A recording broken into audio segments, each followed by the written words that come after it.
పొదలే వదులుకొని పైకెదిగిన కొమ్మలకి చిగురించిన చోటుని చూపిస్తాడు.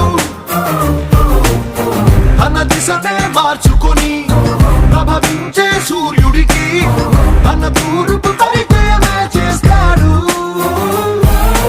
రావణుడో రాఘవుడో మనసును దోచే మానవుడో, సైనికుడో శ్రామికుడో అసాధ్యుడు వీడులో. వీడు 6 అడుగుల బుల్లెట్టు, వీడు ధైర్యం విసిరిన రాకెట్టు.